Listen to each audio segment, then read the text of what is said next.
Bw'otuuka mu disitulikiti y'e Luweero n'obuuza okumanya abamu ku bantu abasinze okukola ennyo mu kiseera kino ekyannawookera wa COVID-19 erinnya lya Henry Kasule teri bulamu awo bwe bakusongerako.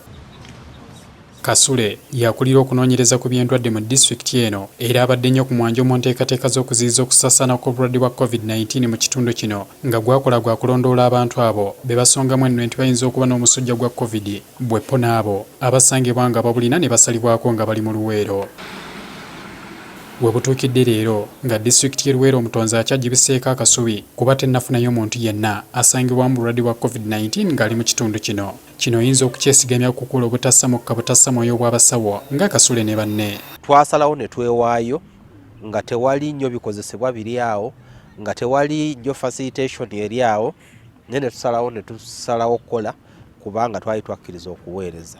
Ng'obulwadde buno bwakalangirirwa nti ne mu Uganda bugobye bumale, ebitundu ebiwerako tebyali byetegefu n'akamu era ebikozesebwa byali byakkekwa. Kasule ambulidde ng'olumu bwe bagendanga okulondoola abateeberezebwa okuba n'obulwadde buno nga wadde akabika omumwa tebakalina kyokka ne kitabalobera kuwalira. Twagenderangawo nga bwe tuli naye nga kye twasinganga okukola nga tukiipinga social distance, nti omuntu bwe tuba twogera naye nga tutuuse mu maka g'omuntu tumuwa ebbanga lya kumpi ndowooza mita nga 5 oba 6. Newankubadde ebikozesebwa byasooka kuba byakunoonyeza mu kiwato ng'amazina y'entambula yalinga nnyangu kubanga mmotoka zaaliwo n'amafuta gaamu ekyabanguyiranga okugenda nga buli gye baawuliranga akakubye. Nti amafuta gabaddewo ate bagamba emmotoka zonna zijje ku district ze twasobola okufuna twazifuna, kane kibeera nti ffe bwe tufunye obwetaavu tumutegeeza butegeeza emmotoka eba eriwo n'agiteekamu amafuta ebirala tetubitunuulira. Mu kiseera kino obudde Kasule bw'owa famire ye bwakendeera kubanga olumu ayitibwa ne mu matombe budde era okweraliikirira ab'omu nju ye tekubaggwangamu. Bwana bagambirawo ne mbagamba zino ensonga zinkwatako nnyo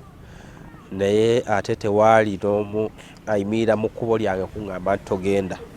Of course bamanyi obuvunaanyizibwa bwe neetisse. Olw'okuba basawo banne ababadde nnyo ku mwanjo mu kulwanyisa obulwadde bwa COVID-19 abawerako bw'abakutte ate nga n'entambula y'olukale yateereddwa gyalaba ng'omuwaatu omulala oguyinza okuyitwamu okwongera okusaasaanya obulwadde buno, Kasule byongedde okumweraliikiriza. Kati awo waliwo obweraliikirivu bungi nti akawuka kano kanditutuukako eno ng'era bwe tukawulidde Masaka, e Buvuma n'ewalala kuba abantu bakola ki?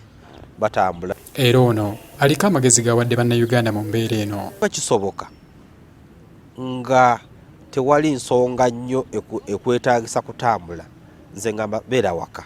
Kasule ayongerako nti okubalukawo kw'obulwadde buno kulaze obunafu bw'enteekateeka y'amawanga agawerako mu byobulamu era agamba nti kisaanye okutuwa ekyokuyiga. Kwegamba kitegeeza kwongera kubanga abatutegekera bategeka bulungi okusingira ddala ebigwa tebiraze okubeera nga nabyo babipulaningira kuba olwaleero ojja kwesanga nga ssente zaali ez'okukola emirimu emirala ze tusobodde okukozesa mu COVID ate ne kiba nga kyafekitinga services endala. Singa tekubadde kwewaayo kw'abasawo abakolera mu mbeera yonna nga n'oluusi ebikozesebwa tebiriiwo singa embeera y'ebyobulamu mu ggwanga amawulire gaginyumyako birala.